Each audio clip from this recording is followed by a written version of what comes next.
I don't know if you will believe what I'm going to tell you or not, but you should make sure or at least try to convince yourself of what I'm going to tell you. It all started on a cold night in Tokyo City. I was a night guard on a subway. The place was even empty. I could hear the echo of my footsteps. The subway tunnel was pitch black. Nothing could be seen. Rumors were sending my ears about a student from a long time ago. Her spirit inhabits the subway, seeking revenge. Before she appears, I hear the sound of a tack. There was a sharp pickaxe clattering lightly against the metal subway track. At 2 o'clock in the morning, I was yawning. I was tired. I looked at my wristwatch. My work wasn't over yet. While I was sitting, I heard a tick. I trembled. I tried to reassure myself that all of this was due to my head and my conflicting thoughts about the rumors.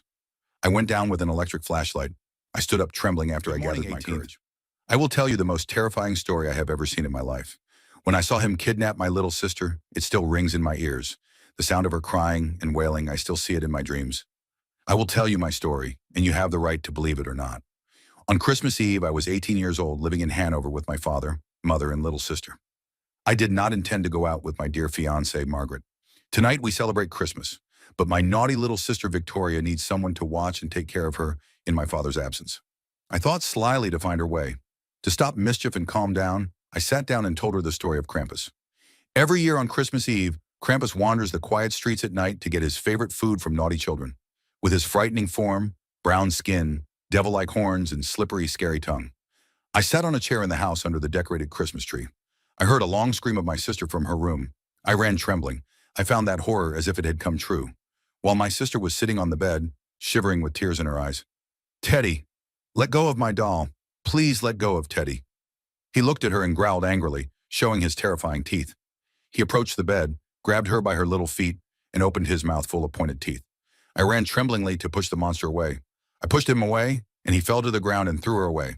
The monster got up and stung me with a sting like a whip. He put my sister under his hand and broke the window pane. All of this happened while I couldn't get up, and something was preventing me from doing so. Since that day, I have had nightmares, all of them revolving around the same subject. Carry a stake and stick it in the heart of a man. I asked him, surprised at what he did. "Oh, how strange. An academic sneaks in at night to stab some dead people in their graves with some wooden stakes." He looked at me with disapproval and then said, "These actions that you consider to be just pure, silly actions, this is the only way to get a peaceful sleep without worrying about these people."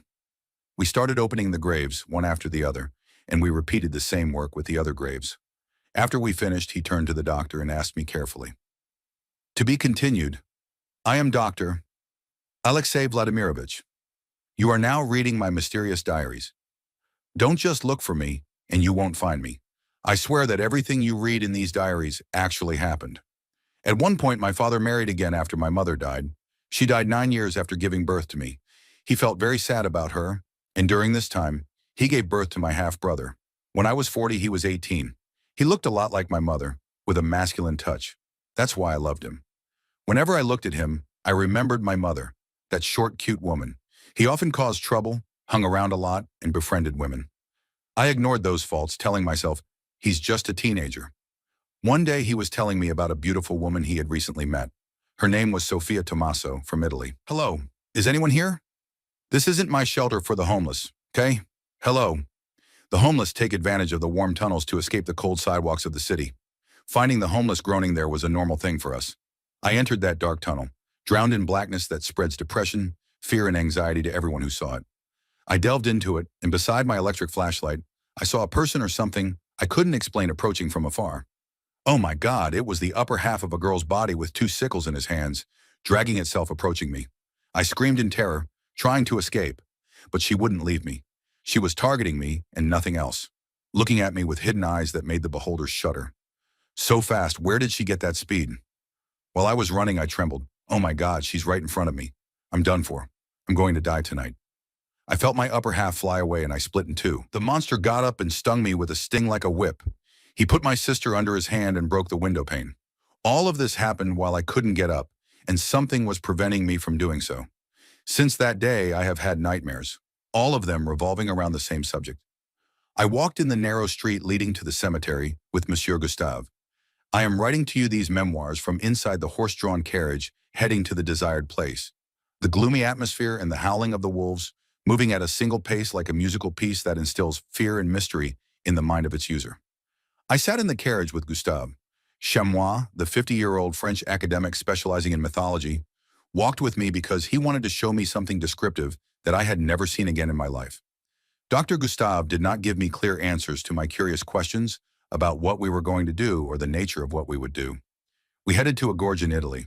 There is an old church on top of a mountain. The doctor wanted to go there with a strange passion. He wanted to take me with him, because he was old while I was in the prime of youth. Under the bright silver moonlight and the terrifying howling of the wolves, we reached the goal. The master later asked me to seize the cross. Forcefully, he will start opening the graves. He opened the first grave and asked me to help him carry a stake and stick it in the heart of a man. I asked him,